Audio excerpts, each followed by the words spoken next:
Hello, my name is Chris Ekpekurede.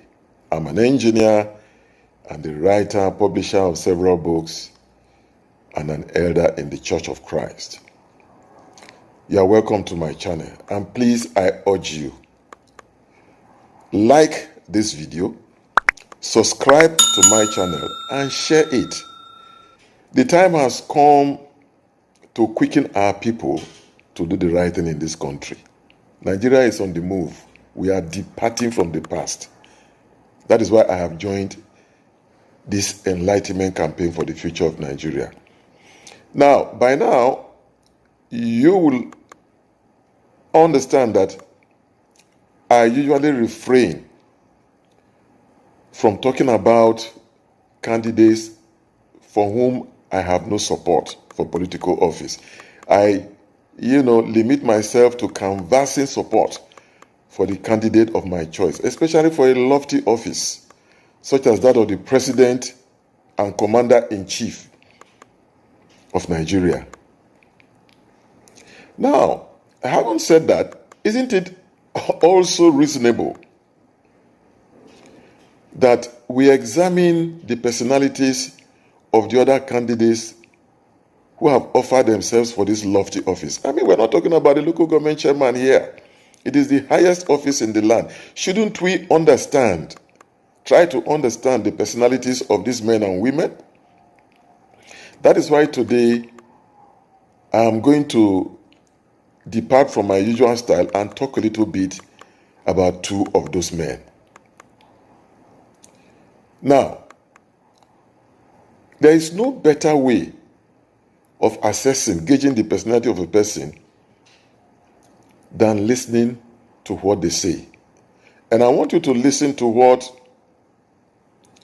Atiku said to a forum of northern elders recently.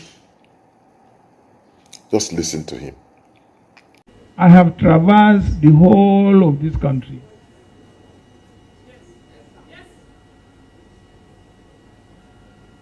I know the whole of this country. I have built bridges across this country. I think what the average northerner needs is somebody who is from the north and who also understands the other parts of Nigeria and who has been able to build bridges across the rest of the country. This is what the northerner needs. He doesn't need a Yoruba candidate or an Igbo candidate. This is what the northerner needs. Now, isn't what Atiku said to the Arawa leaders, isn't what he said disagreeably arrogant? Doesn't it amount to a raw promotion of tribalism? Isn't this a clear example of narrow politics? Isn't this insulting to the intelligence of all Nigerians? Isn't this an obnoxious promotion of northern hegemony?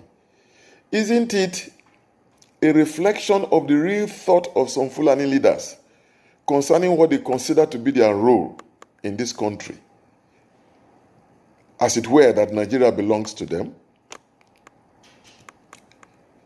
Well, as far as I'm concerned, what Atiku espoused to the Arewa leaders is nothing but a wicked stereotyping of these decent northerners, to stereotype them as an unthinking people for whom he arrogates to himself the power to decide what they want, instead of asking them what they want. Well, I am glad that decent people from the north have been lashing him over his crude statements at that forum. You see, as far as I'm concerned, just based on that outing alone, Atiku has showed himself as not the leader we need going forward. Nigeria needs a healer, not a bruiser. Now, out of political expediency, Atiku and his handlers are beginning to regret that terrible gaffe that he made recently. They are regretting it. They are trying to deconstruct the meaning of what he said, and they are trying to ascribe a different meaning to the statement that he made. Just look at the man. He couldn't even wait to get to office before unleashing his sectional agenda on the country. He couldn't wait. Look, we've had enough of these characters as leaders in this country. We are tired of them. Nigeria is not their property. It is not the property of these self-serving leaders. From north to south to east to west, all Nigerians at this time have joined hands together and decided that we are going to rescue our country from these self-serving leaders. Their time is up.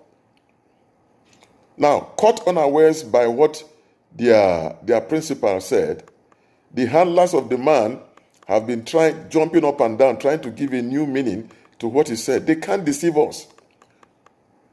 You cannot deceive someone who is not blind to buy rotten potatoes. The attempt to try to give a different interpretation to what everybody heard him say, I mean, it smacks of cowardice.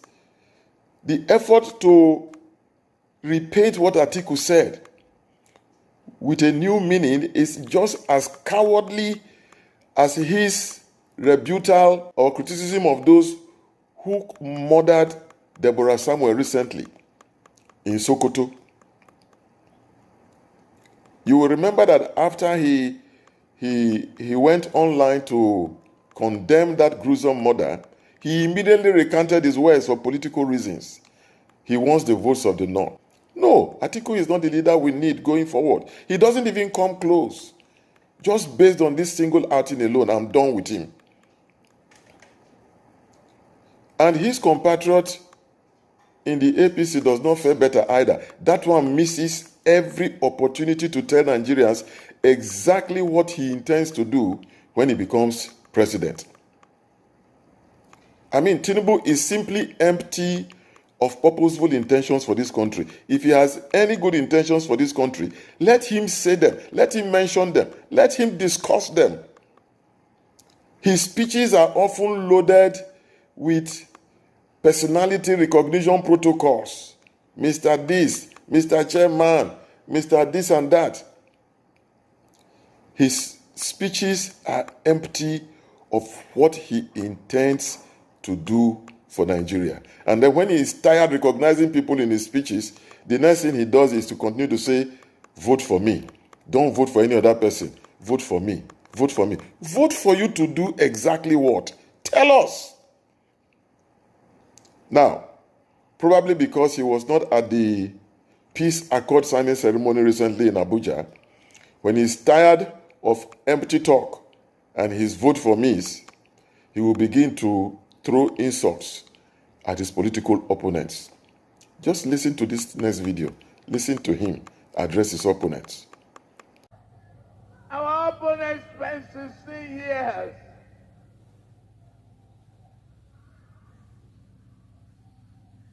their political parties, them Bolas.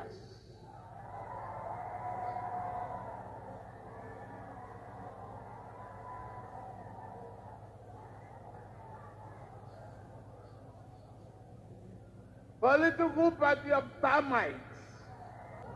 They are.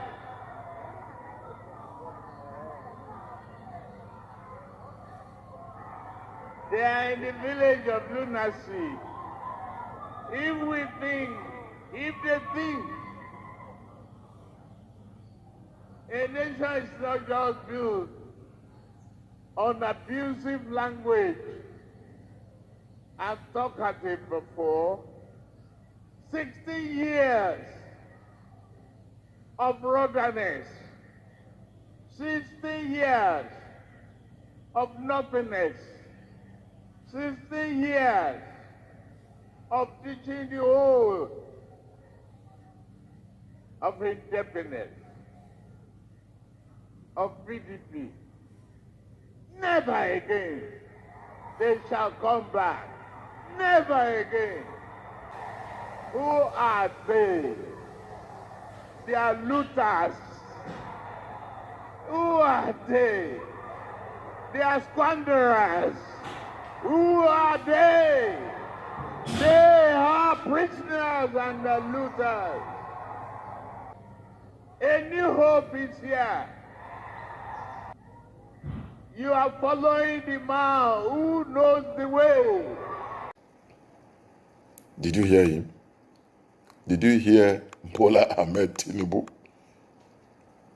Are these the men we want as president come 2023? I don't think so. We must all think before we cast our votes in 2023. Now, one man says, I want to be president because it is my turn to be president. Another says, I want to be president so that I can serve northern interests, not the interests of all Nigerians. Yet another says, vote for me to be president because I want Nigeria to work. He insists, don't vote for me because of my tribe. Don't vote for me because of my religion. You see, the Bible says, out of the abundance of the heart, the mouth speaks. From their statements, we can construct the personalities of these people and judge for ourselves whether they are fit to be president of Nigeria. Well, dear friend, isn't the choice of who should be president in 2023 fairly obvious to us by now? Well, like I said, please share this video, like it, and subscribe to this channel. Now, I don't want to end today's discussion without gladdening your heart with a video. Let's forget about these men who have nothing to offer Nigeria. I'm sure the next video will make your heart glad. We know who we want for president in 2023. Thank you.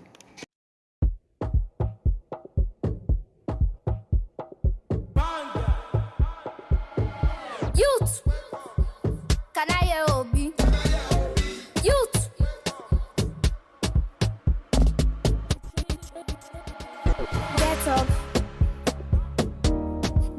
get up, Nigerians. We need to gather for B and Yusuf Dati. We don't suffer too much. We supposed to be giants of Africa. See our case, person what don't hold. When we vote wisely in Labour Party. So far so good, Obi Dati, let me hear you. Labour Party, Obi oh, let me hear you say Obi. New Nigeria, good road, quality health is Obi.